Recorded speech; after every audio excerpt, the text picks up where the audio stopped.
Welcome back to Harry Lang Stadium here in Lakewood, where it is time to wrap this one up with the Aldersons Awards West postgame show for trophies, awards, t-shirts, and so much more. Go to aldersons.net and check out their full catalog. I am Matthew King, joined alongside Alex Benzegala. Your final score: Clover Park Timberwolves knock off the White River Hornets in this one 20-0. And Alex, the Timberwolves defense pitches a shutout, looked real good doing it. The defense line did their job, shut down the run game of White River, made them throw it. And then the secondary made some big plays, a couple of interceptions, really killed momentum that the Hornets had, and Clover Park's able to put this one away. Absolutely, and the big plays early and often. Abdullah, 2 huge plays, an interception on defense, but he started the scoring with a 49-yard touchdown to make it 6-0. But I really thought Castro running between the tackles was really huge to try to wear down the White River defense. I thought was huge. And then they just made the plays when they needed and just won the game that way. Yeah, definitely chipped away, took what they were getting, and definitely protected the football, won the turnover battle.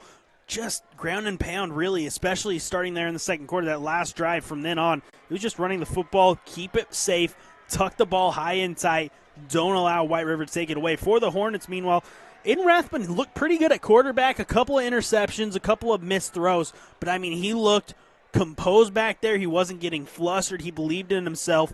And for the junior, that was a good thing for him to get out there, get those valuable minutes. We'll see if they move forward with him as their starting quarterback, especially with Reneker still being involved in the offense. Absolutely, and they showed some life, especially in the second half, finding those underneath routes, and they were able to find soft spots in the defense of Clover Park. The problem is the penalties hurt them a lot, and again, something we talked about all game, they never really got the running game going. Let's go over a quick scoring drive for you. First, it was a 49-yard touchdown pass from Sione Peya. He found his man Zakai Abdullah to get the scoring started, made it 6-0. The next score would be on a long 95-yard drive capped off with a 4-yard touchdown run by Deshaun Castro. That made the score 12-0 at halftime. Not a lot of scoring in the second half. The lone score would be on a touchdown pass after Peya was injured.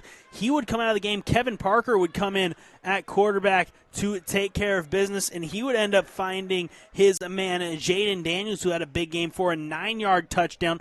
Daniels would also get the 2-point conversion on a bad snap. He would scramble and pick it up, going airborne to make it 20-0, and the defense hold a couple of big interceptions by Tiger Willingham and Zakai Abdullah really put this one away for the Clover Park Timberwolves. Some final stats for you. First, for the White River Hornets, it was Campbell with 2 carries. Chase Campbell, 2 carries for 10 yards, and Jacob Reneker, 1 carry for 6 yards. Harper had 5 carries, and Rathbun had 1 as well. Aiden Rathbun, pretty successful through the air, 10 of 20, 101 yards. Those couple interceptions really hurt him, though, and he was getting it to everyone. Tice Donovan had 1 catch for 17 yards. Lyle DeLohan, he had 5 catches for 30 yards. Tyler Roach, he had a couple of catches for 10 yards. Jacob Reneker, after starting the game at quarterback, ended up with 3 catches for 35 yards. And Landon Millette would have 1 catch for 9 yards as well. Meanwhile, for the Clover Park Timberwolves, they were led by Deshaun Castro, 16 carries for 96 yards. Tiger Willingham also had 4 carries for 20 yards. Peya had 4 carries for 3 yards. Had 4 carries for 3 yards. Jaden Daniels, he had a pretty big game on the ground, 5 carries for 59 yards, and coming in to replace Peya when he was out with injury. Kevin Parker at quarterback had a couple of carries for 19 yards.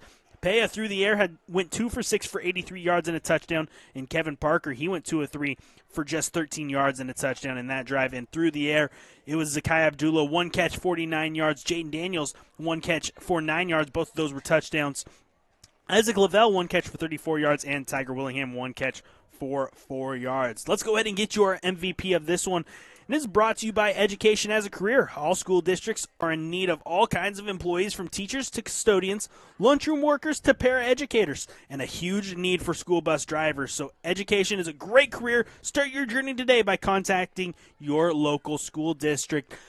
Alex, I think there were a couple of different Timberwolves we could really look at as being game changers in this one, but one really paced the offense, really led the way when they needed to grind out some yards. It was the guy they were giving the ball to. I think we got to go with Deshaun Castro in this one.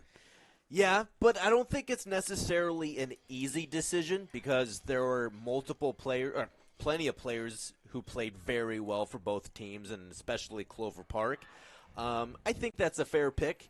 And I support that, but I do want to shout out Zakai Abdullah because he made two huge plays in the football game. Obviously, the 49-yard touchdown, and then that pick kind of sealed it, I thought, or got close to it for Clover Park.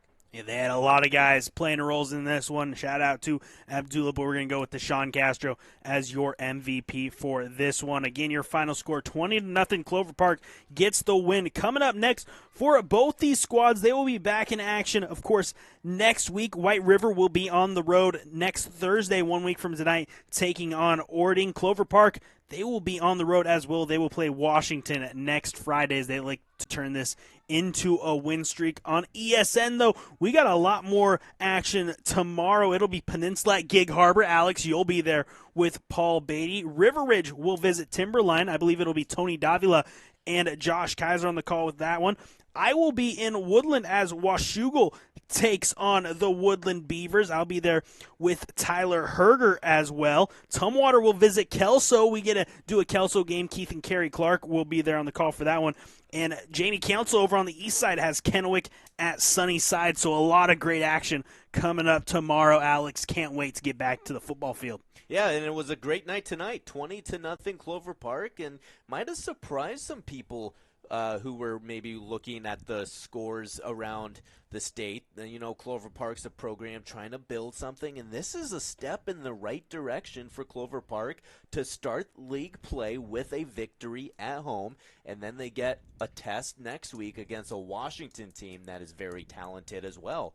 So, and obviously White River will try to bounce back after starting the season 1-0 with a win over a 3A team. Now they've lost 2 straight games. They'll try to bounce back next week. Tough test. There are no easy games in the SPSL, obviously, in this 2A classification. But that is going to do it, though, for this edition of high school football here on the Eli and NFHS Sports Networks. Once again, your final score, Clover Park knocks off White River 20-0. For my partner, Alex Benzegala, I am Matthew King. We will hope to see you tomorrow night for more high school football here on the Eli and NFHS Sports Networks. Have a great rest of your night.